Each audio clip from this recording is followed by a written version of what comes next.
All righty. I'll be right. All right, once again, welcome everyone. I hope everybody's having a lovely day. We're going to be getting started in just a moment. We will be recording this and will be available on the New Jersey AIA YouTube channel in just a few weeks. So also, if anyone has any questions for any of the presenters during today's webinar, please use the Q&A button down at the bottom of your screen there, and you can pop questions in there. That way the presenters can see them and they can answer them either via text or out loud. And then obviously you can use the chat for just discussion during the presentations today. Thank you all very much.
All right, everyone. Once again, thank you for attending today's webinar. We're going to get started now. We're going to hand it over to Stacey. Once again, this will be recorded and available on the AIA New Jersey YouTube channel in just a few weeks. Also, if you have any questions, please use the Q&A box down at the bottom of your screen, and the presenters will answer those questions as they pop up or towards the end of the presentation. Thank you all very much, and we are going to get started.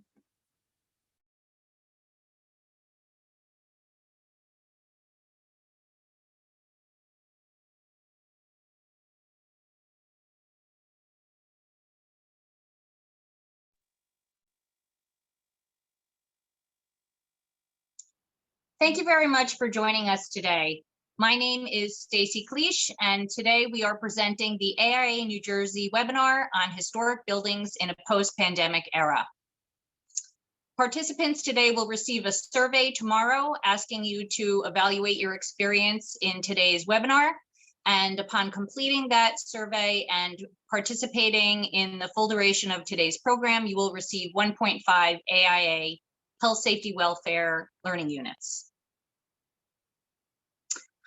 Our learning units include health. Upon completion, participants will be able to recognize the relationship between emotional, psychological, and physical well-being and the foundations of a holistic, healthy building approach. Safety. Participants will be able to compare the benefits of systems and controls used to increase the health and safety of building occupants and how these systems may be integrated into their buildings. Welfare. Participants will be able to articulate approaches to refine, operate, and manage healthy buildings, as well as key healthy building strategies for historic buildings that enable equitable access, elevate the human experience, encourage social interaction, and benefit the environment. Safety. Participants will be able to formulate an approach to auditing space usage, occupancy, density, accessibility, and circulation, among other factors impacting reoccupancy for staff and users. Health. Identify existing architectonic features and systems and consider the roles these historic features can play in creating healthy indoor environments. Today's program is part of a larger AIA New Jersey post-pandemic webinar series. We have one episode left coming up on April 29th in Warehouse and Industrial Design. Subscribe to the AIA New Jersey YouTube channel to view past webinars in this series, including multifamily housing, healthcare, retail restaurants, education and childcare, contract interiors, and transportation. If you have a suggestion for another series or episode for the post-pandemic series, please don't hesitate to contact us through our website, aia-newjersey.org. This series is a free member benefit from the AIA New Jersey Public Awareness Committee. Our first speaker today is Jill Gotthelf. Jill, can you please introduce yourself? Hi, yes, thank you, Stacey, and welcome everyone. I'm happy to see such a great turnout. I'm Jill Gotthelf. I'm principal at Walter Sedovic Architects, Modern Rooms. Our firm has been dedicated to heritage structures, sustainability, and wellness for well over 3 decades. Aside from professional practice where we work to bring historic buildings into the sustainability and wellness conversation and present them as models for the conversation, I am the current 2021 chair of AIA National Historic Resources Committee and serve on AIA National's Government Advocacy Committee. I also served as the Historic Preservation Representative for the AIA to the Sustainability Climate Action Summit in San Francisco and served on the Sustainability Leadership Group for the AIA. Thank you so much, Jill. Next, we have Michael Mills, FAIA. Michael, can you introduce yourself, please? Yes, thank you, Stacey. I'm Michael Mills. I'm a partner with Mills and Schnoring Architects in Princeton. We've been in business for quite a while, we specialize in design, particularly design in historic settings. We do a great deal of work in historic theaters, as well as college and university projects, and in civic architecture for the GSA and the National Park Service. I'm a peer reviewer for AIA. I'm a peer reviewer for GSA, and I am happily involved with this program today. Thank you, Michael. Next up, we have Tom Newbold, a new member of AIA New Jersey. Tom is a PE and lead AP. Tom, can you please introduce yourself?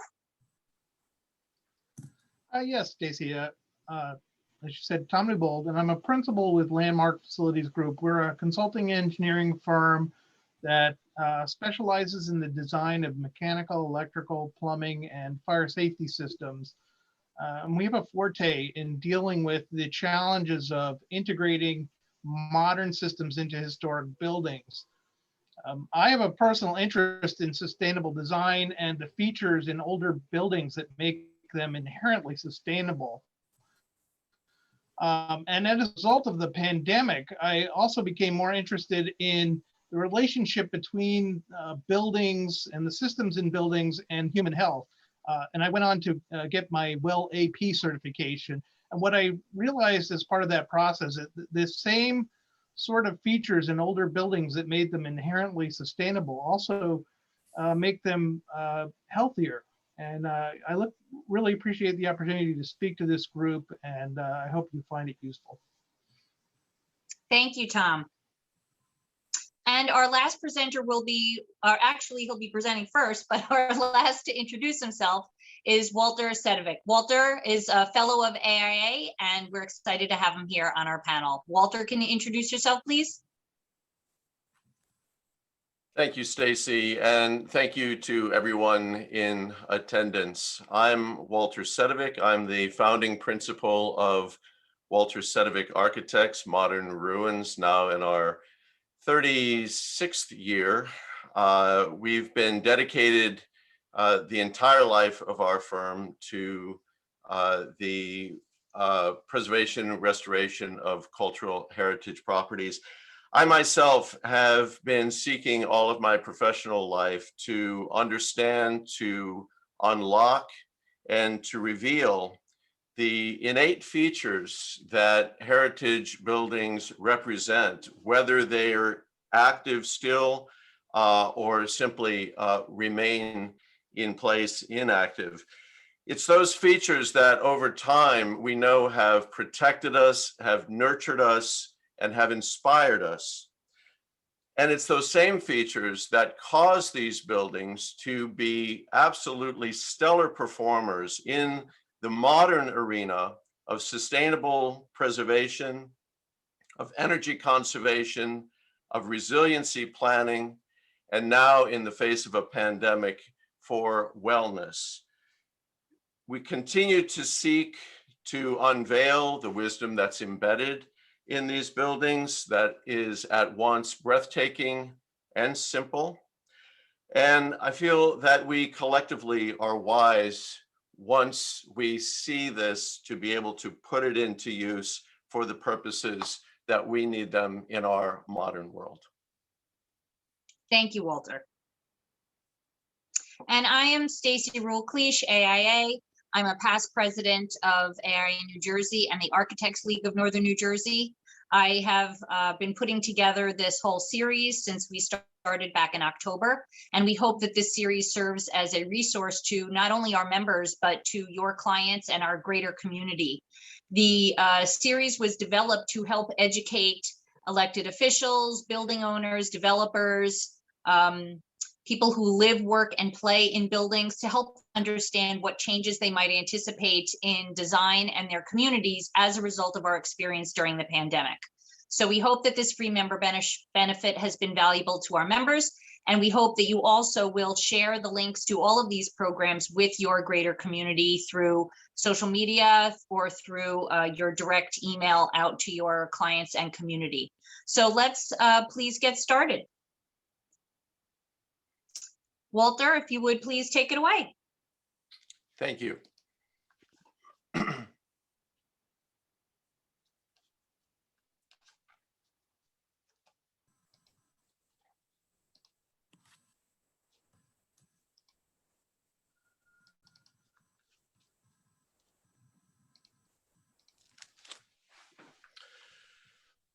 This presentation grew out of our increasing recognition that there was both wisdom being presented across a variety of platforms, scientific, political, community, and responses necessary in everyone's eagerness to get back into the rhythms of our regular lives, quote, unquote. And we realized the challenges ahead of us and sought to create a team of like-minded souls to present the various elements that we feel embody the best practices toward re-engaging our communities post-pandemic. This landed on my desk unsolicited yesterday, and it reminded me that the trajectory that we're on is far less linear and much more circular. This is an AP Wire Service article that simply stated that the people during the 1918 Spanish flu pandemic that affected the United States simply grew tired of the measures that were required to keep them safe. And they did so at a price.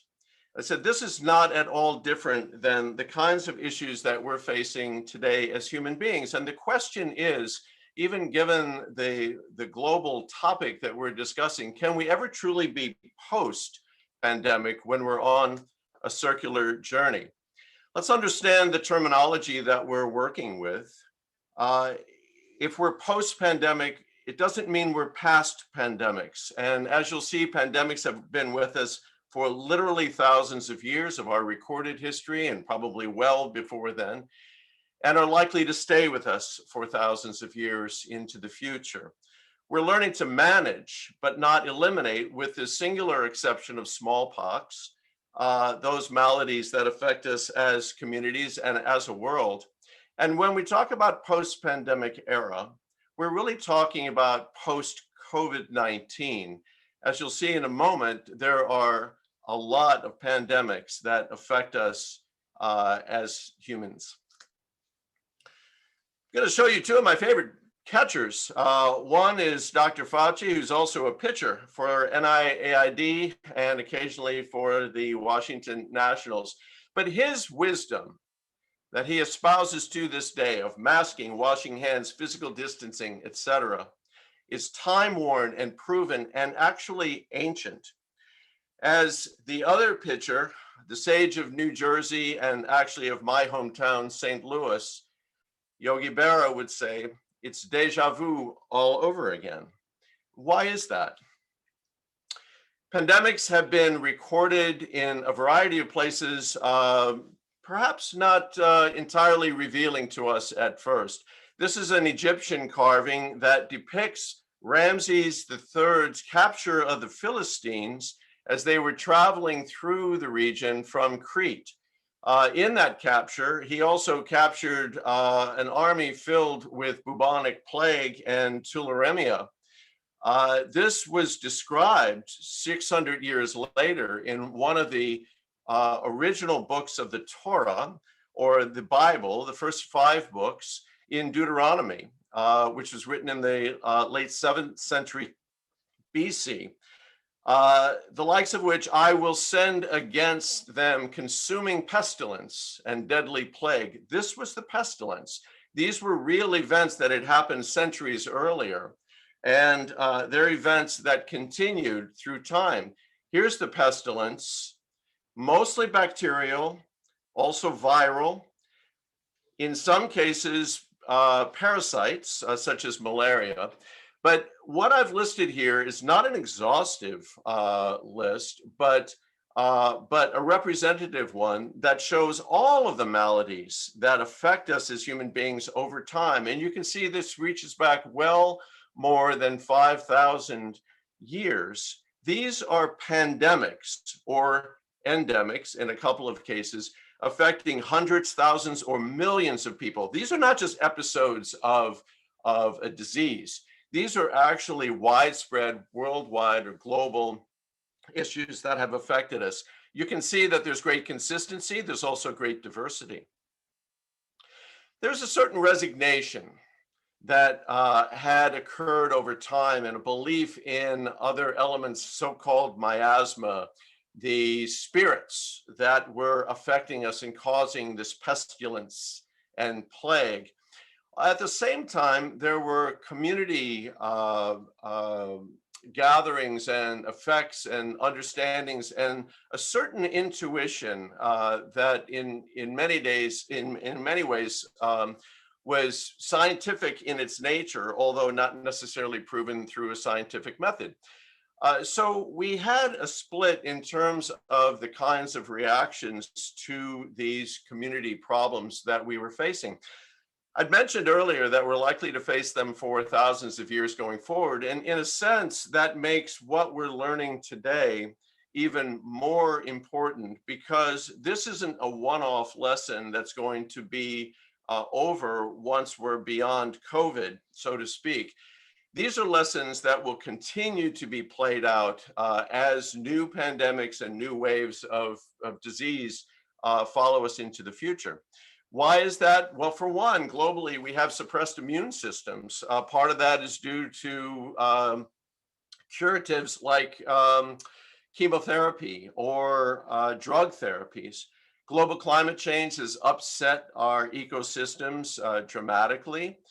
We've dissolved barriers among habitats, making it easier for pests to jump species, which didn't occur in the past with this great efficiency. And as of a couple of years ago, we reached the population tipping point of 7 billion people on this planet, which by definition is unsustainable. We haven't faced these without fighting back. And there were inoculations for pandemics as early as 2,200 years ago recorded that took place in China for smallpox. We had hazmat suits as early as the second wave of bubonic plague in Europe in 1630, designed by Dr. Charles Delorme. That beak is a real thing, and it wasn't meant to frighten the miasma spirits or the patients. It actually was stuffed with fabric that was infused with aromatics like lavender that would keep the medical healthcare provider from keeling over from the stench in front of them in the atmosphere where the patients were being treated. We also had our first smallpox vaccine in Great Britain in 1796. So you can see the medical science was really advanced much earlier than many of us like to know or have known. With every advance in medical science, there's been resistance. These are characterizations over time of anti-vaxxers, of people who take umbrage to the outrage of an attack on personal freedoms by having to take a virus. Various effects that are no different than the ones we see today about resistance to the science behind the pandemics.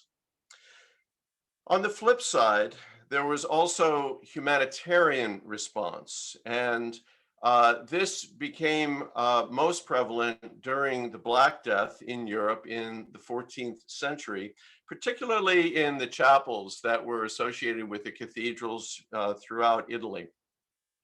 They were archetypal. They incorporated the most important elements: light, air, and water, and care.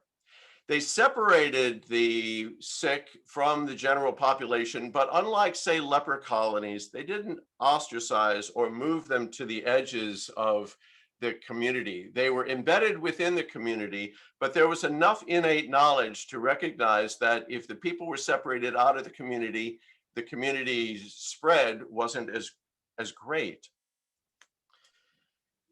This became sort of a collective consciousness, and it began to become embodied in a way that presaged germ theory as early as 1827, when Robert Owens devised his plan for New Harmony and intended utopian society in Indiana. The utopia never really panned out, but the ideas embedded in this design were phenomenal. Elements of pestilence, garbage, food that was brought in from the surrounding areas was separated from the places that people walked and traversed inside and outside the building. There was a lot of burning that was taking place, of clarifying things that were no longer needed. The stacks were very high. There was open air. There was a surrounding wall, almost castle-like, to protect the community inside from the potential of disease from outside. So there were a lot of incredibly important elements and timeless elements that, again, encircled this idea of light, water, air, space, and care.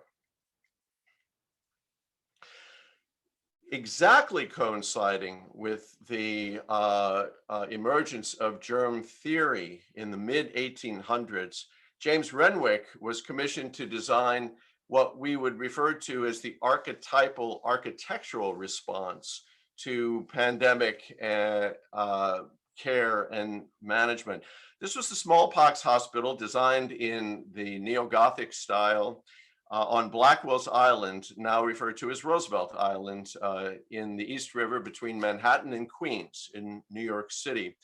It was completely coincident with germ theory, and so embodied some of those elements of science, but also in a very elegant way and universal way, incorporated those time-worn elements of light, air, water, and care. It was the progenitor for sanatoriums and hospitals to come.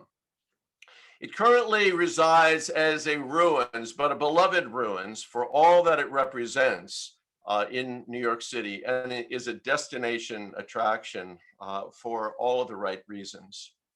Interestingly, an apprentice, a very young apprentice, W. Wheeler Smith, in Renwick's office, was commissioned 40 years later to design what became the world's first aseptic hospital, meaning it did not harbor bacteria or germs. This was the William J. Sims Operating Theater. You can see it on the far left in this early depiction, an attachment to Roosevelt Hospital on 59th Street and Columbus in New York City. Roosevelt Hospital designed also in the high style Gothic, but the William J. Sims Operating Theater really unembellished. That is because it followed the science in terms of form development. It was written at the time that it was neither frugal nor lacking expressiveness, but serious and straightforward, evoking the high place of medical science in determining its form. And this was crucially important. It was robust, it was built of extraordinary materials, and it incorporated in very, very architectonic and advanced ways pivot windows, interior ventilation systems through all the rooms, ambient north light, abundant light, huge spaces. This is a depiction of the gallery or the lobby, all hard surfaces. You can see how reflective they are, a ramp, which was actually quite early innovation. No corners, no 90-degree corners that could harbor dirt. Every corner was a cove. And it was really, in many ways, such an advanced machine of a building for medical science. Here, the business end of the building, everything curvilinear, all the surfaces clean. And for 1890, I think we would all agree that this is a very, very modern and forward-thinking building.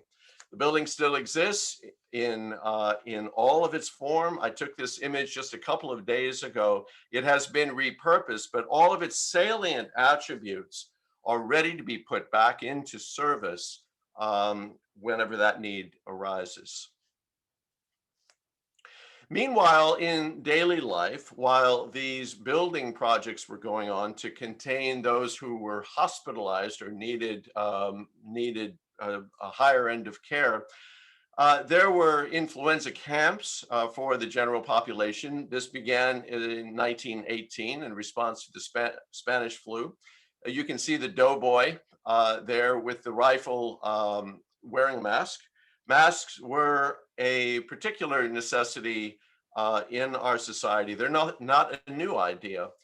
Specifically from 1918 forward. And like these tuberculosis camps, open air sanatoriums for kids were very commonplace for an entire generation, this up until 1932. Basically, anything that could be done indoors was done outdoors. So schools, concerts, dining, entertainment, anything that was normally done inside was brought to the greatest extent outside, because that was the most effective curative that we had at the time. As I mentioned, masks were required. This is a public service announcement in 1918 that shows the conductor not allowing the gentleman on the far right without a mask onto the trolley. They took it very seriously in 1918, as we do today. Were they to get onto the trolley, they would have been confronted with a very common placard type that reminds or admonishes us to keep our bedroom windows open, prevent influenza, prevent pneumonia, prevent tuberculosis with fresh air. This permeated not only people's psyche, but actually building codes. New York City has been famous for ages about having overheated apartments. And in many ways, it's thought of as sort of a cosmic joke or mistake. It's not. The building codes and mechanical codes from 1918 forward actually required that apartments in New York City could be fully heated in the dead of winter with the windows fully open. That is because these pandemics were so widespread, and these were the only cures we had up until the mid-20th century.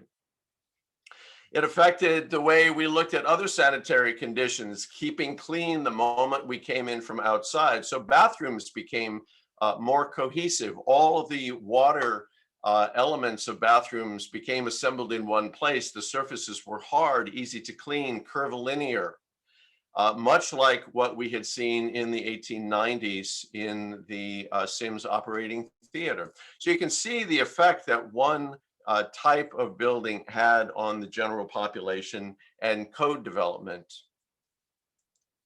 Now, in the 1950s, we had Jonas Salk's polio vaccine and other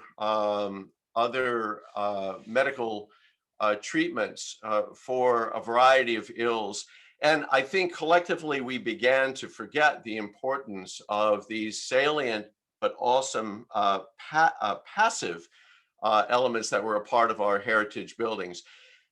When the 1973 oil embargo arose, our concerns turned to energy conservation, and we often sought to demolish or do away with many of the features that made our buildings so healthy in the past, such as the high windows, the ventilation. We shut them down, we darkened the spaces, we removed ventilation, all in the sake of energy conservation. There's a lot of bad work that was done in response to the 1973 oil embargo and how it rippled forward that we're still feeling today.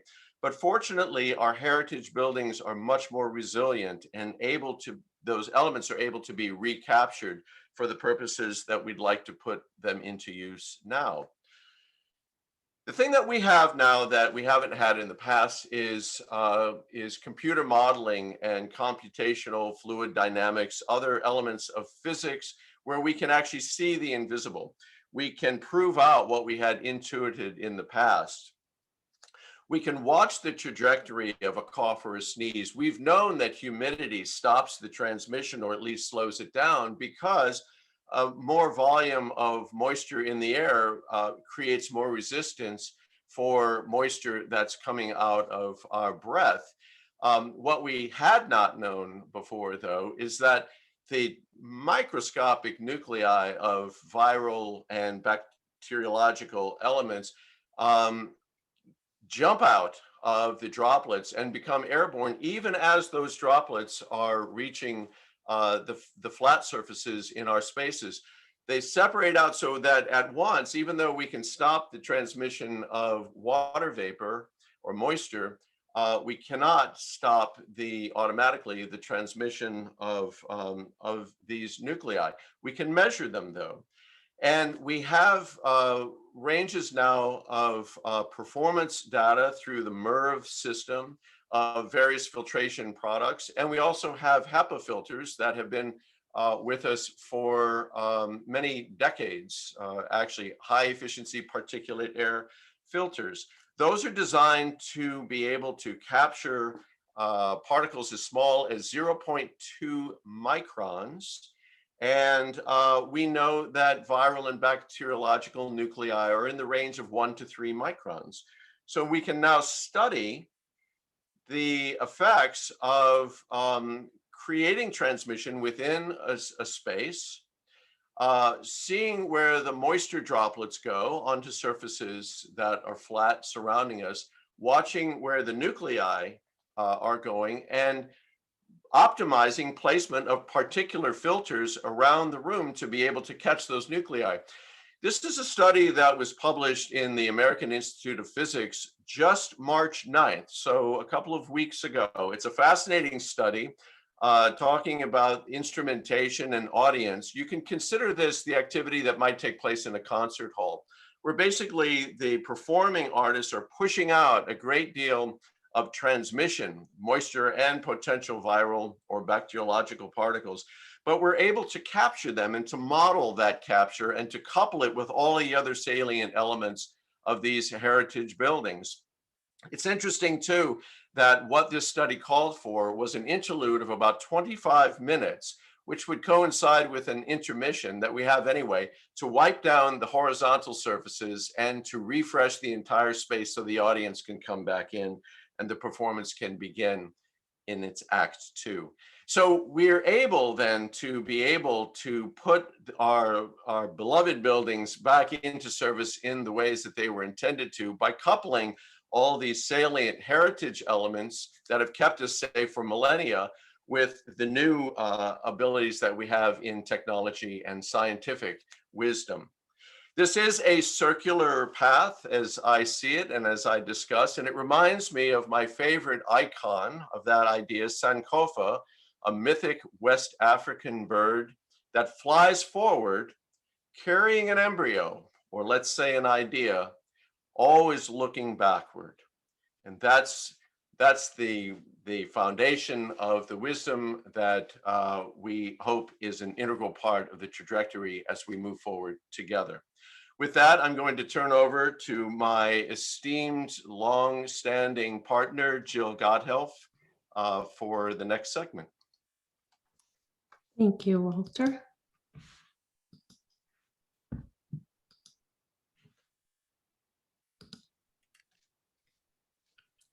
In 1948, the World Health Organization defined health as a state of complete physical, mental, and social well-being, and not merely the absence of disease or infirmity. This is quite important as we discuss health and well-being, that we understand that it is not just physical health and well-being, but actually a holistic approach that we need to keep in mind. More than a half century later, this definition of health was explored again by Historic England in their study of well-being in the historic environment. Not surprisingly, conclusions noted that physical, mental, and social well-being all have an impact on health and the quality of life. But of particular interest were the findings documenting the significant role that historic buildings played in the wellness equation. Research by University College London also supported the link specifically between heritage sites and mental wellness. It showed that contact with heritage sites, whether as a visitor or volunteer, frequently improved mood and even promoted a sense of citizenship among isolated or disadvantaged groups. Yeah, with all this research on buildings and wellness, discussions of reoccupancy have for the most part focused solely on primarily on physical well-being. If there's one takeaway from this presentation, although I hope that there's more than one, it would be that as stewards of the built environment, we acknowledge, integrate, and promote the vitally important role of mental, emotional, and social well-being for a more holistic approach to wellness, healthy environments, and the future of our historic buildings in the post-pandemic world. So this is Philbrook Art Museum in Tulsa, Oklahoma. We worked on a restoration and expansion master plan for the Philbrook Art Museum. I believe it's one of the most unique and beautiful museums in the US, sitting on an expanse of 23 acres of gardens. The villa portion of Philbrook was built in 1927 for oilman Wade Phillips, and it's a 72-room Italian Renaissance style home. It was designed by Edward Buehler Delk, a Kansas City architect. The restoration and expansion master plan was undertaken in response to Philbrook's new strategic plan. And like other museums, they were trying to re-envision the museum experience and open the doors to a wider and more diverse audience. Walter discussed features and systems that developed throughout history in response to health and well-being, features which definitely give our heritage structures a leg up in the post-pandemic world. That said, we have over the time corrupted these features in the name of energy savings during adaptive reuse projects or purely in the name of modernization and change in fashion. Our work at Philbrook was specifically looking to reveal, renew, and embellish the thoughtful attributes of wellness incorporated by the original architects, and then consider sensitive refinements. As often found with museum buildings, modifications over time were undertaken to design spaces for art and not for people.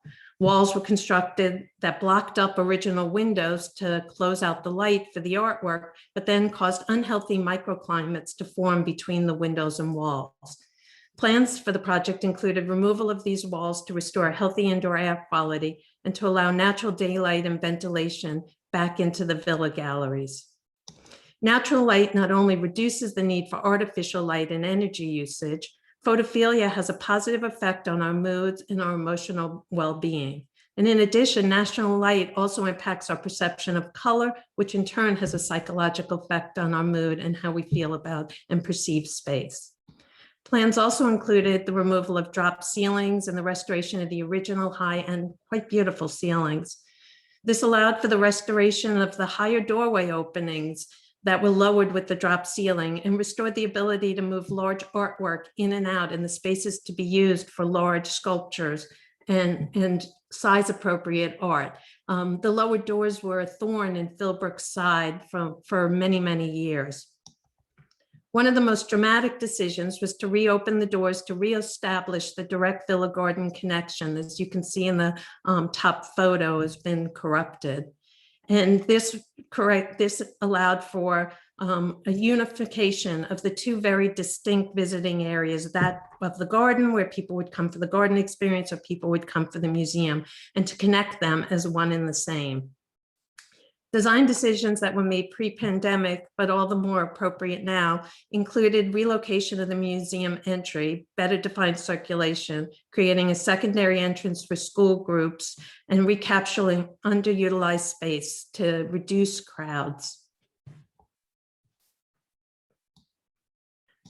So Bannister Fletcher's A History of Architecture shows examples of how every building up until the 20th century incorporated the healing effects of biophilia, whether through form, ornament, or connection to the outdoors. These elixirs for wellness that our heritage buildings already possess must be considered in any decisions moving forward. Our historic buildings are also filled with natural, tactile, and beautiful materials and finishes, such as woods, fabrics, ornamental plasters, decorative paints, stenciling, all of which have been shown in research studies to support our deep connection to place, to create meaning and mental well-being.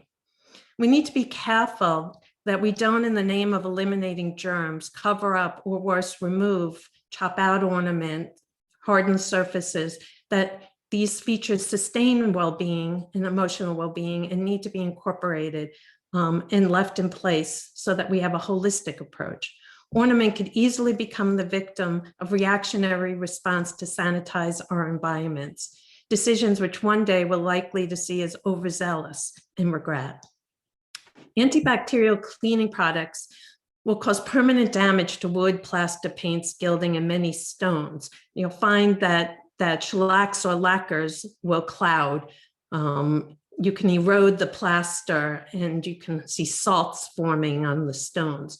What's becoming quite clear during this pandemic is a need for clear cleaning and conservation treatment plans for these historic materials and finishes so that we don't do permanent damage as we're worried about bacteria and germs.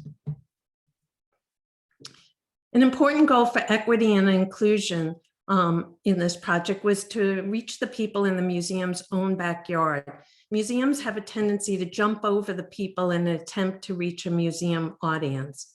In order to reach a wider and more diverse audience, the master plan looked to make the museum less precious and more accessible. The team curated multiple visioning and planning sessions with museum staff, board members, and community representatives to ensure that the master plan captured Philbrook's aspirations for innovative, diverse, and inclusive programming and exhibits. This goal manifested in myriad design decisions, but included direct and unencumbered connection to the gardens, as mentioned earlier, moving exhibits and programming outside, removing fencing and gates around the museum so that it was part of the community as opposed to set apart from the community. And probably the most important was flipping the face of the museum and its entrance to the other side of the building so that it was more accessible and welcome to visitors that came from public transportation.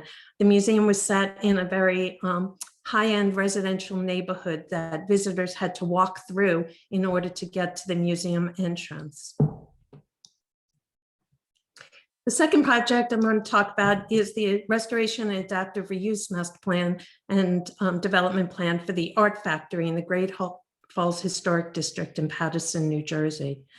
Paterson was one of the first planned industrial cities in the US. It was planned by Alexander Hamilton and included raceways to harness the energy from the Great Falls and the Passaic River to power the mills. This mill district contains some of the country's oldest textile mills, and during the Paterson's most prosperous times, silk mills earning Paterson its name Silk City. Paterson was also the site of historic labor unrest that focused on anti-child labor legislation, safety in the workplace, and minimum wage. Environmental stewardship and clean energy, economy, and equity are in the DNA of this mill complex. It therefore seems befitting that our approach to the restoration and adaptive reuse master plan was grounded in these 3 E's of sustainability: environment, equity, and economy. And we always like to add another E for education. Although not new concepts, environment, equity, and economy have resurfaced as the 3-legged stool of sustainability and wellness standards. In fact, they're at the core of the AIA's 2020 policy platform and the framework for design excellence. The Art Factory had no shortage of daylight opportunities. Transoms and other historic vestiges of light and air were corrupted, covered over, or removed during time, and most of them were non-functioning. This complex has undergone little change, but these inherently sustainable attributes were lost to deferred maintenance, leaks, or neglect. On the bright side, restoration of these magnificent windows became an opportunity for job training and education, as well as restoring the healthy indoor air environment. Environmental stewardship was essential given the building's location and relationship to the Passaic River and Patterson Falls. But there was limited access between the two. So we worked together with our client, the National Park Service, and the community to establish a plan for redeveloping a pathway from the Art Factory to the Great Falls National Park, and to create an avenue for people in downtown Patterson to have an easy way to reach all of the green spaces that were provided by the park. Another great success in the planning process was the approval to reduce parking on site and the inclusion of a privately run trolley system. A far more sustainable solution for a city. Often city planning and zoning requires such an enormous amount of parking, which is really unsustainable. And there's a need for us to look for changes to zoning codes and planning so that we can provide for more public transportation, more walkable cities, and more pedestrian routes. The restoration of the cobblestone drives and the use of the exterior spaces became an integral part of the master plan once we were able to eliminate their need for parking. The Art Factory was conceived as a cooperative work environment with shared services, metal shop, wood shop, and social gathering spaces.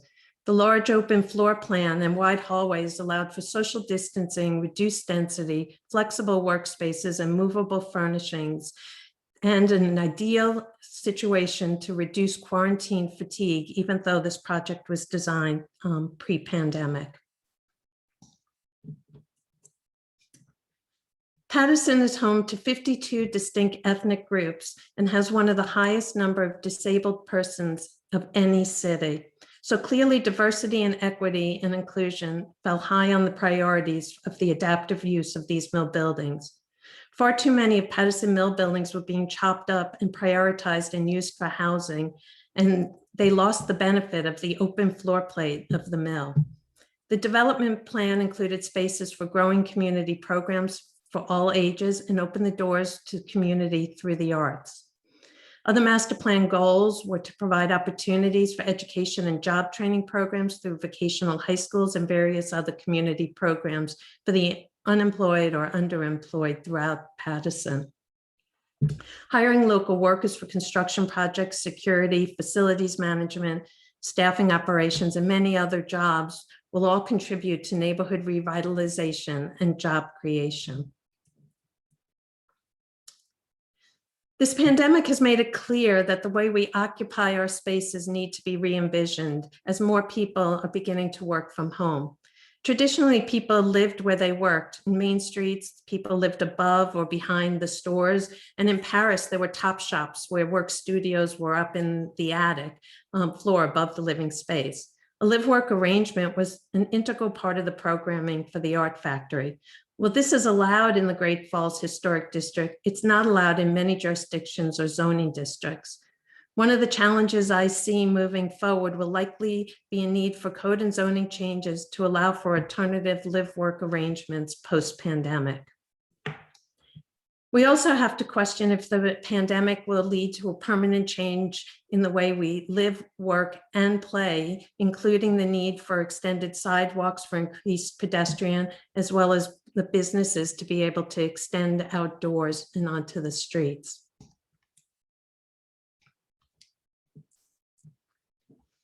In closing, I wanted to discuss some of the things that I see as the most immediate challenge. Local historic preservation commissions are seeing an increase in applications for modifications of historic buildings for permanent or semi-permanent additions to allow for indoor-outdoor programming, dining, or to address occupancy limitations.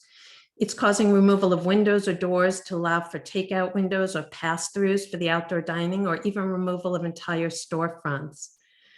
There's construction of porches, porticos, overhangs, and other weather protection elements for patrons waiting for timed entries. There's installation of large visible through-wall ventilation systems to address pandemic air exchange, and numerous other alterations in response to occupancy and life in the post-pandemic era.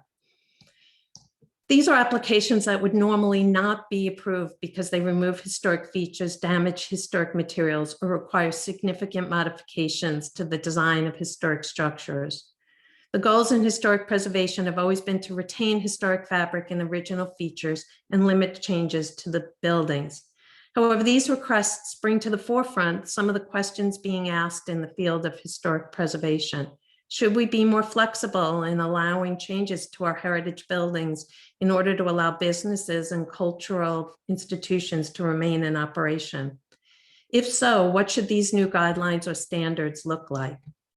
Keeping historic buildings in use by adapting them to current needs is vitally important. That said, technological advancements always follow need, and we can expect new materials, products, and systems to become available as reoccupancy needs increase. It's important that we think clearly and collectively about refinements and alterations. We have to take the long view, and as recommended by current preservation standards, consider reversibility. I suggest remembering past modifications done in the name of energy efficiency during the oil embargo that we're now working to undo, so that responses for our historic buildings in a post-pandemic era will be well conceived and not reactionary. I'm going to turn over now to Tom Newbold.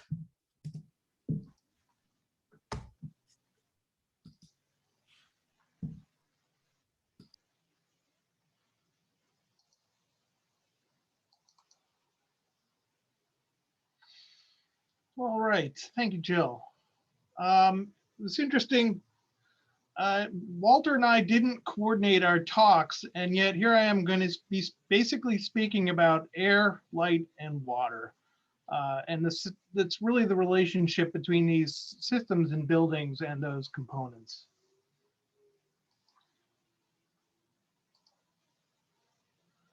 But first, I wanted to talk about historic buildings in the pre-pandemic era.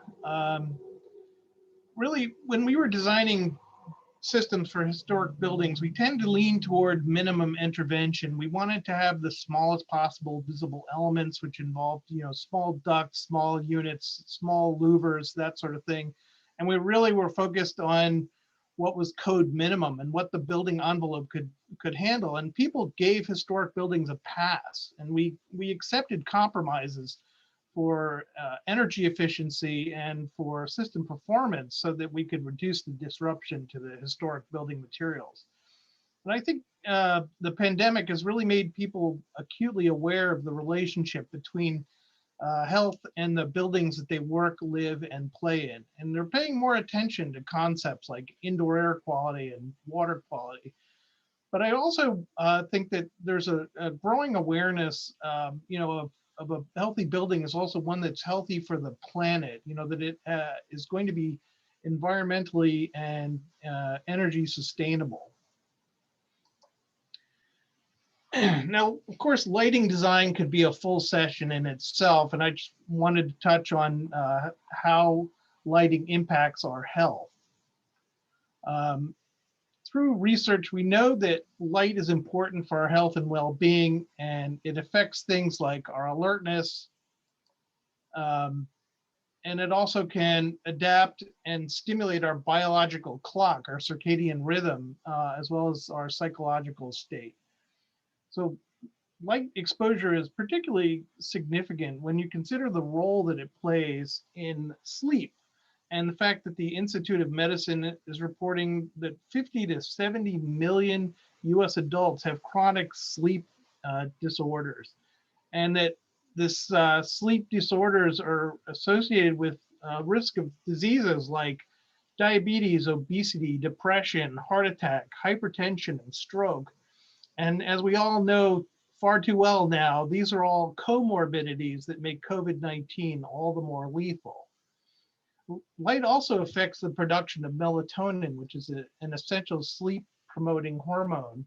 And there was a study done by Cleveland Clinic's COVID-19 registry that found that melatonin usage was associated with a nearly 30% reduction in the likelihood of testing positive for coronavirus. Unfortunately, not all light is good light. A few minutes working under the wrong lighting can kill productivity through eye strain, headaches, low mood, poor concentration, and it can lead to absenteeism and job dissatisfaction. Besides the obvious, the possible issue of not enough light for visual acuity, there are other lighting related issues such as glare, the negative impact on our biological clocks, and solar heat gain. But exposure to daylight has a lot to offer, and daylight has really been shown to provide a lot of health benefits. And it also enhances the aesthetics of the space and reduces the amount of energy consumed by electric light. Although in order to harvest the benefits of daylight, really have to make sure that the visual discomfort from glare is minimized. And if daylight isn't available, the lighting should provide a comfortable and well-lit environment. And ideally, it should incorporate artificial circadian lighting that can mimic the light-day cycle to provide the same kind of benefits that we would get from natural light. Many of the buildings we consider historic were built when artificial light was limited. The buildings relied heavily on natural light and had features like large windows and glazed transoms and skylights. And as Jill said, over time, many of these features on older buildings were omitted as artificial light sources became predominant and mechanical systems were added. With the increased awareness of health in a post-pandemic era, I would argue that historic buildings can lead the way by retaining a lot of those features that provide natural light to interior spaces and corridors, and reopening the historic windows and skylights to reestablish better ventilation, natural light. Water is key to our health. The human body is about 60% water. So if drinking water has unsafe levels of contaminants, it can cause negative health effects like gastrointestinal problems, nervous system problems, reproductive health problems, and other chronic diseases like cancer. And because the pandemic has increased people's awareness of these building systems have on their health, I would say that water is a big part of that as well. Unfortunately, there's a long list of pollutants that can be found in our drinking water, and they fall into 4 major source categories, which include industry and agriculture, human and animal waste, water treatment and water distribution, and then other natural sources. There are a number of ways to treat the water, and proper treatment really depends on the type of contaminant. So there are a number of options. There might be particulate filtration, which is good for removing solid matter in water. Carbon filters, good for removing odors and some chemicals. Reverse osmosis filters that are good at eliminating metals and salts and bacteria, viruses from the water. Ultraviolet germicidal irradiation, which neutralize certain bacteria and viruses that might be in water. And there are advantages and disadvantages to the various treatment options. So it's really key to have water tests to ensure that you have the proper solution. And the proper solution might involve using multiple technologies. And as with anything else, these systems, when they're installed, it's really important to have an ongoing program of maintenance so they continue to provide clean, safe water. Indoor air quality refers to the air quality within buildings and structures. And humans breathe in between 11 and 15,000 liters on average of air per day.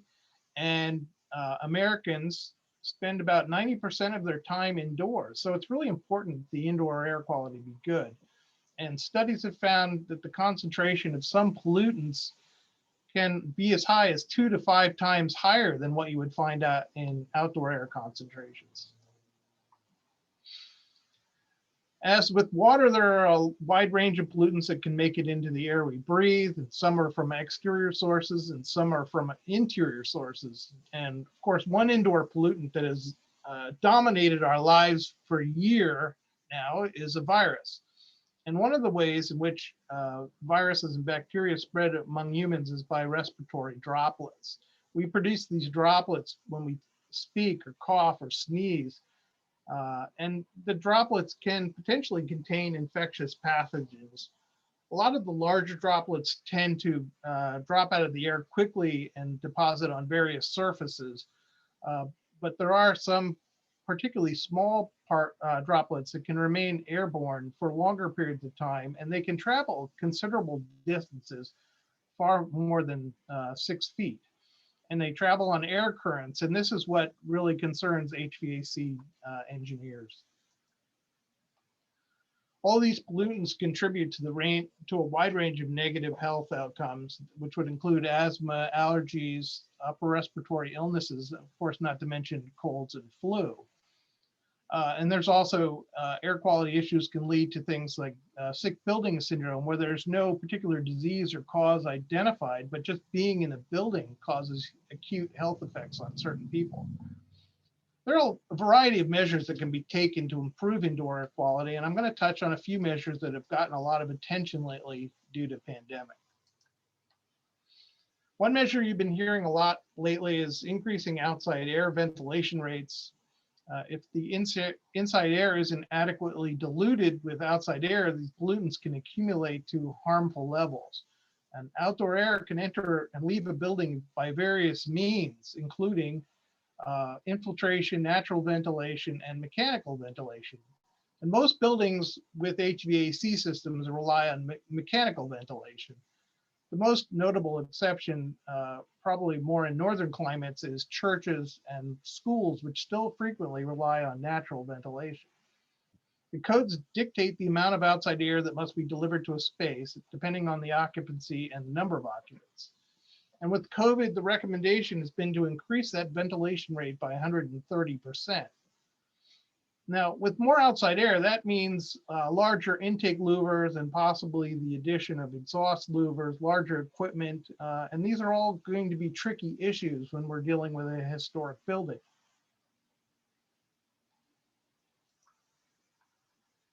And as air moves through the building's HVAC system, there are filters that trap and collect particles like dust, allergens, and microorganisms. And the filters have a rating called MERV, which rates how effectively the filter stops dust and other contaminants that pass through it. Filters with higher MERV ratings trap small particles more effectively than filters with lower MERV ratings.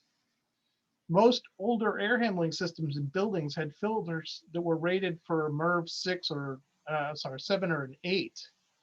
And now with the new recommendations from the pandemic are to use these filters that have a minimum rating of MERV 13 because they will capture these smaller respiratory droplets. Filters with the higher MERV ratings, though, they tend to have a higher resistance to airflow. So it's not necessarily advisable to just go out and start swapping filters because you may do more damage than good. And these high rated filters generally will require more powerful fans, which will increase the energy consumption. The relative humidity has been shown to have an impact on human health in several ways. scientists have found that humidity levels in the 40 to 60% range are optimal for the human body because they enhance our ability to fight off infections. And studies have also found that many viruses, including coronavirus, decay faster at close to 60% relative humidity. And the amount of moisture in the air also influences how far these droplets containing the virus can travel. If the air is dry, these droplets will evaporate and become smaller particles that can stay aloft. And I see humidification as one of the biggest challenges in historic preservation. When you have a building with no insulation or vapor barrier and a single layer of glass in the windows, there are plenty of surfaces that will be cool enough in the winter to be below the dew point temperature of the humidified air, and you run the risk of condensation. There's another technique for improving ventilation effectiveness called displacement ventilation. Now, most systems use what is called mixed air ventilation. And mixed air systems supply air so the entire room volume is fully mixed. And while this makes for a nice even temperature distribution throughout the space, it also makes for a nice even contaminant distribution throughout the space. Displacement ventilation systems introduce air into the space at low velocities near the floor, and there are buoyancy forces in the room, which is usually body heat, that draw the air up vertically past people through the breathing zone and carry the contaminants up to the ceiling, which keeps the air quality in the breathing zone generally superior. And this approach has been used in schools, and there have been numerous studies that have found that it has a major positive impact on health. Unfortunately, these systems, I mean, they require larger and more prominent supply grills, and in a historic preservation project, the aesthetic impact may be unacceptable. I want to talk briefly about Christ Church in Bronxville, which benefited from a restoration project that was aimed at restoring many of the intrinsic design elements that made it comfortable when it was built. Christ Church is the last parish church that Bertram Goodhue was involved with. He supervised the siting and the general plans, but died before the church was completed. The complex is comprised of several buildings, and it's anchored by the Goodhue designed sanctuary. The adjoining buildings host functions like auditorium, church offices, and a preschool.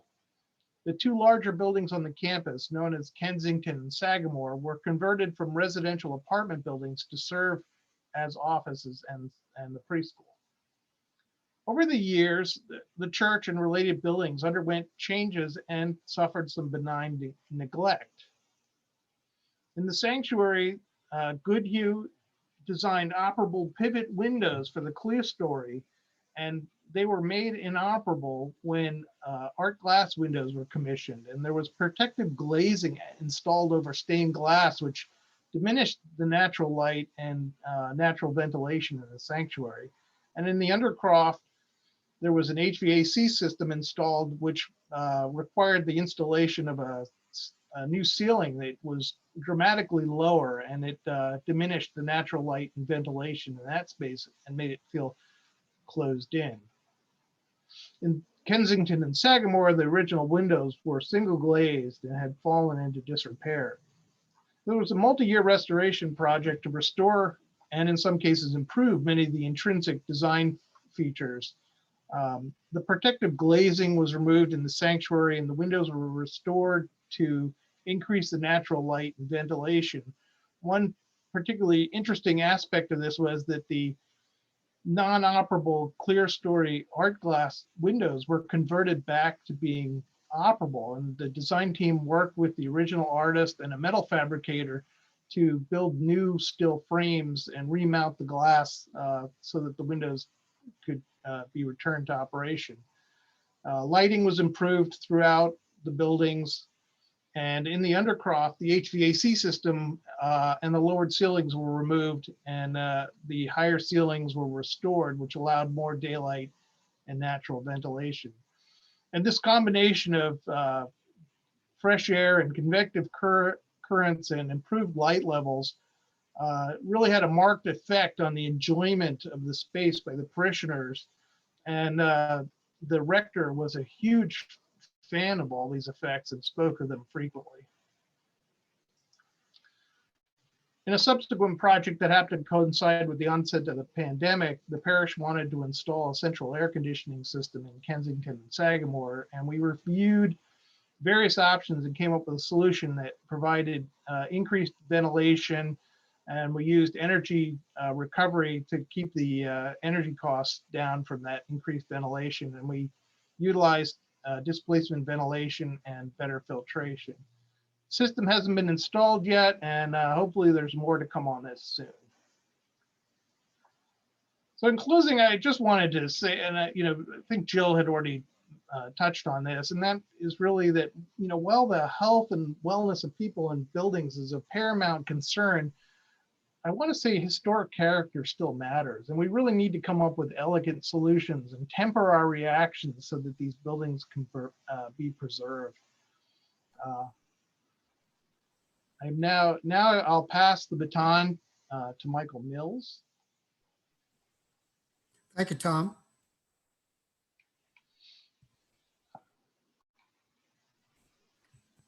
Cognizant that we've run over, so I will try to catch up a little.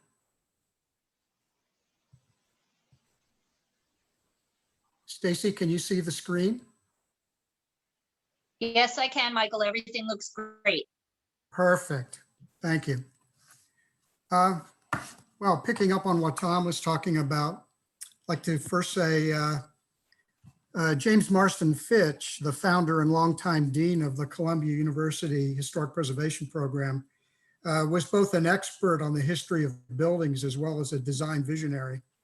As early as 1947 and in subsequent editions of American Building, The Environmental Forces That Shape It, he argued that creating healthy and safe environments in new buildings should take lessons from how buildings were shaped historically.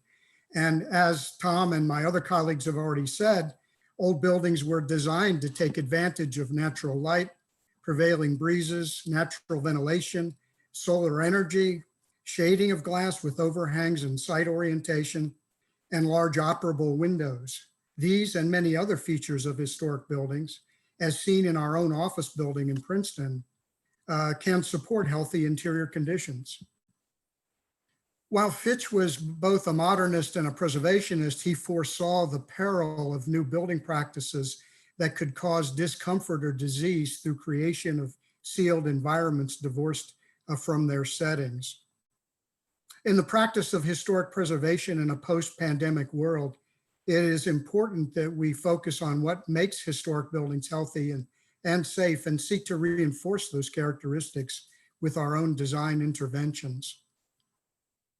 Historic preservation, first and foremost, is a research-based discipline. It relies always upon first gaining an intimate knowledge of the history and significance of a structure or site, which is done through archival research and studying other historic resources. The second research function is the careful examination of the architectural and structural characteristics of the artifact itself and determining what is significant and what is less so. Only then can treatment be proposed that preserves historic fabric while fulfilling modern needs, such as supporting new uses and creating healthy and safe environments.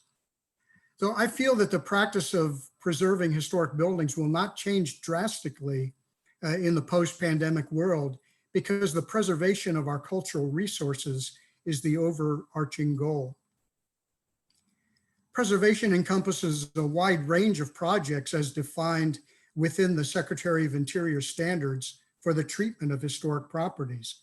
The following project examples illustrate the 4 levels of treatment in the standards and the potential effects of the pandemic on these project types. Preservation is defined in the standards as the act or process of applying measures necessary to sustain the form, integrity, and materials of a historic property. Our recent work for the GSA to repair and restore the exterior structure, materials, and ornament of the federal courthouse in Milwaukee is one example of preservation. This was an extensive project that lasted over 2 construction seasons, given the size and complexity of this monumental granite building. The work was based on an extensive hands-on survey which documented the conditions for repair, replacement, repointing, and cleaning the granite with a sponge jet system. The cleaning was needed because of a prior cleaning in the 1950s with muriatic acid had damaged the surface and created a whitish crust that was continuing to deteriorate the stone. This type of project is needed to maintain many of our public buildings, and the process will change very little in the future due to COVID and similar diseases. Another preservation project at a much smaller and local scale is the stabilization of the mid-18th century patterned brick walls of the John Rogers House in Hamilton Township, New Jersey. The walls contain decorative brick with the owner's initials and the date of construction, and that was essentially all that was left of a collapsed and ruined structure.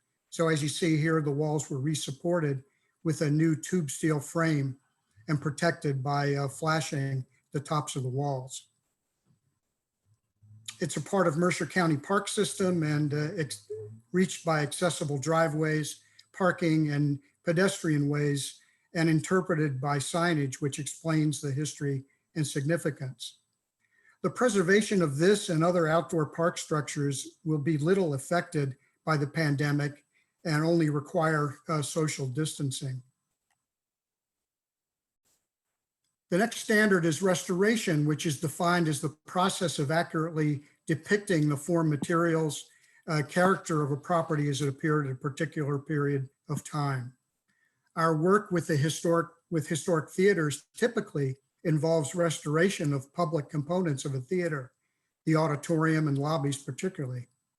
Restoration of a civic theater in Allentown is a good example where layers of later fabric were removed to reveal the original architectural features, which were then restored. Performing arts facilities were devastated by the pandemic, and most have closed until conditions improve.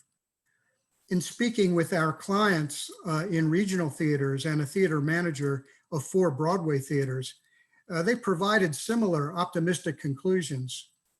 Theater performances are one of the cultural threads that underpin our lives. Theaters will fully reopen and recover like they did after the 1918 flu epidemic. Full houses are, in fact, required economically for mounting Broadway productions, and there is very little incentive for reductions in seating or social distancing in the audience chambers. Most theaters are planning to implement improvements in air quality, food service, back of house improvements, and staggered ticket arrival times for patrons. Post-pandemic, architects and engineers will face challenges in helping theaters plan for increased fresh air, ventilation, filtration, cleanliness in bathroom and public areas, and personal protectives. In operations, temperature checks and masking patrons will be required for the near future. Australia, which has been far more successful in containing the virus than the US, is already opening Broadway-style shows, which will serve as a preview for how to do this successfully in the US. One theater that reconfigured its air conditioning increased air changes. They learned that increasing air changes wreaks havoc on stage fog special effects for the show Frozen, and the system had to be readjusted. The overall goal is to breathe new life into existing theaters and make healthy improvements that celebrate the best architectural features that are already there. The term reconstruction is defined as the act or process of depicting in new construction the form or detailing of a non-surviving feature. In our work at the Louis Kahn Bathhouse in Trenton, several theater features were lost and were reconstructed based on Kahn's detailed drawings in the University of Pennsylvania archives and in historic photographs. These included, as you see here, the original entrance mural painted by Kahn's office, the metal frame perimeter fence, the landscape plan, which had never been fully executed, including rows of trees and the perimeter parking. 2 of the 4 day camp pavilions were determined to be structurally unsafe and had to be taken down and completely reconstructed according to historic evidence, along with the gravel green in which they were sited. The pandemic caused the first closure of the bathhouse in its 65-year history, and at this time it's unclear what the plans will be for its reopening. The owner, Ewing Township, is planning a higher level of sanitation and cleaning, and it will likely reopen gradually under rules established by the governor, the county, and the township. Most health and safety improvements will be addressed by operations rather than by altered construction. Finally, the broadest category in the standards is rehabilitation, which is defined as the act or process of making a compatible use possible through repair and alterations while preserving those features which contain its cultural values. Our recent rehabilitation of Hill College House for the University of Pennsylvania is an example. Hill College, designed by Eero Saarinen in 1960, ranks among the finest works of mid-century modern architecture in the city of Philadelphia. In 2015, we embarked on the first comprehensive rehabilitation of the building since it was constructed. The overarching goals were to improve the student living experience while bringing back some of the lost color and luster of the Saarinen design. Hill College was designed as a women's dormitory, which created a protective environment like an Italian palazzo of heavy masonry surrounded by a high iron fence, a moat landscaped by Dan Kiley, and only one major entrance reached by a bridge. It was built of cast in place concrete, 5 stories in height, and sheathed in a beautiful handmade brick from New Hampshire called Eno brick. While the exterior is heavy, the interior is light and airy and dominated by a skylit central atrium. In the atrium, the Italian theme is continued with student lounges on terraced balconies enclosed by operable shutters overlooking a piazza below. At the lowest level of the atrium is a large dining room and a kitchen organized around a marble fountain. The dormitory rooms, as you see here in the plan, are arranged around the perimeter of the building around the central atrium. Each of the dormitory rooms has a large window. While the rooms are on the small side, the building was provided with ample communal lounges of all sizes throughout the building. This floor plan is fairly typical of the upper floors, with a complete ring of sleeping rooms around the perimeter, double loaded corridors giving access to lounges and bathrooms. Our work to rehabilitate the building was extensive. On the exterior, we made the envelope more energy efficient and sustainable with a new roof, repointed brick walls, and restored steel windows that were double glazed and weather stripped. The interior work can be grouped into categories. First of all, program. We developed new student facilities in underutilized space, including this study center that you see here, a club lounge, and re-envisioned kitchen and dining spaces. For safety, we made fire stair improvements, fire alarm and sprinkler modernizations, and improved lighting. Accessibility, we added another elevator that provides access to all levels. And for comfort, we added air conditioning to the building for the first time and upgraded restrooms to gender neutral and more private. For aesthetics, we reintroduced the bright colors, textures, and fabrics that recall the color palette that Saarinen used originally. Colleges and universities have been highly impacted by the pandemic, and many closed their campuses and sent students home for distance learning and independent work. That was the case at Hill College, with both the newly renovated dormitory and the dining spaces closing last spring through the fall semester this year. The kitchen, which serves other campus-wide facilities, began partial operations again this January for takeout dining until Philadelphia allows in-house dining at some level of capacity, which I think is starting now. The double rooms that you see here have been reassigned for the spring semester with only one occupant per room. Depending on the vaccination status and the reopening plans for the campus, the current thinking is that they will be returned to double rooms by next fall. The gender neutral single occupancy bathrooms that we designed actually facilitate social distancing in the building, as does the 6-foot minimum distance between people and the maximum 10-person limit for the smallest student lounge. Occupancy limits will also be established for the kitchen and dining areas, and they'll be gradually relaxed as immunity to the virus is achieved. While there will be increased cleaning and hygiene, there are currently no plans to upgrade the brand new HVAC systems, which can be adjusted for air changes, percentage of outside air, and filtration upgrades within the design of the current equipment.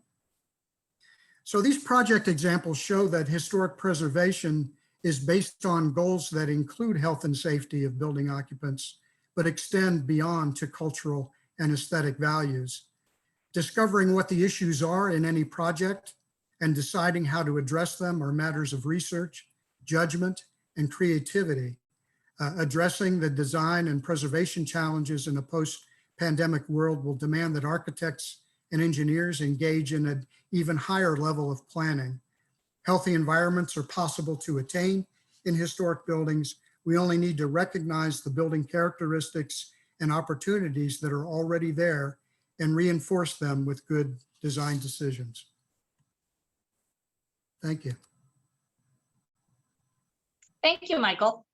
Anyone in the audience who has a question, please take this time right now to click on the Q&A box at the bottom of your screen or wherever you have it on your Zoom screen and type in your questions. I want to thank all 4 of our presenters. We visited a number of projects that I'm personally familiar with and very fond of, in particular the Art Factory, which is just a few minutes from my home and office. And I must have visited it last before you did that gorgeous renovation, Jill, so I'm due for another visit. We have our first question here from Peter Elliott. There has been much discussion about adding UV light to mechanical systems to combat viruses. Are these types of systems effective? I actually had just typed the response to that, so it's still fresh. The UV lights in air handlers have been very effective at reducing maintenance on cooling coils because they are able to kill mold and bacteria that tend to build up on the cooling coils. But there's a lot of contact time, and I haven't really seen anything that convinces me that there's enough contact time, when air is moving past these lights and, at the velocity that they're moving in typical air handlers, that it really would have enough time to, inactivate viruses that are in the air. So the jury, I guess, is still out for me on that one. Thank you, Tom. We're getting a lot of congratulations and messages of appreciation in our chat. Our next question is from Donna Terzano. Good topics and nice range of information. Do we have any other questions from our audience? Dennis Link, what about systems like Air PHX that claim to use atmospheric cold plasma to change a small percentage of the oxygen molecules in the air into a unique spectrum of reactive oxygen species that kill bacteria?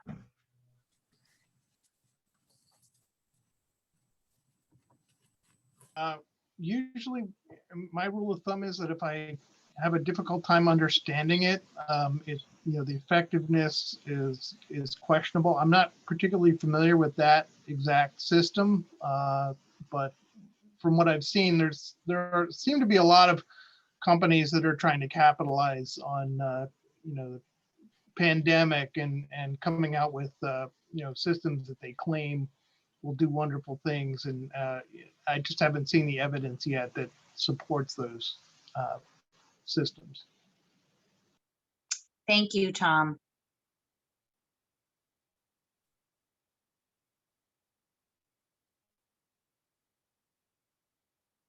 Just briefly further that I don't know anything about that particular product or system, but Jill had pointed out in her discussion about Philbrook that we do need to be mindful as stewards and design practitioners not to be overzealous in our responses and to be much more measured in understanding the science, understanding the buildings, understanding the needs of the communities before we take measures that, as Tom points out, sound like they may be drastic. Very good point. If anyone else has a question, please type it into the Q&A box. Can you talk more about potential for rehab of existing buildings due to pandemic, development of Midwest, and possibly of people moving away from city centers? This question is from Benjamin Horton. Sure, I can answer that. So in regard for post-pandemic rehab of existing buildings, aside from refinements to mechanical systems, we always look at the idea that you first have to start with a healthy building. And although it's not sexy or exciting, general maintenance to keep walls dry and drainage systems and making sure that your thermal envelope is appropriate and has been restored are all the first steps, because any decision we make really needs to be made from the starting point of the building in its healthy condition. And then to look at all of the attributes that were originally installed by the original architects in order to bring those back into service and be sure we have all of the healthy attributes in. Following that, it's really about taking sensitive steps and determining need. There are changes that can be made to swings of doorways very easily without any change to the historic building. So for example, after you finish washing your hands in the bathroom, you can push out on a door as opposed to having to touch knobs. Much of the ADA upgrades that are done insofar as pads for opening doors, it's a matter of doing zoning and code, analysis, mostly code for what's required in the way of fire doors and separations, because hold opens for doors that aren't required to be closed. It's really going to be significantly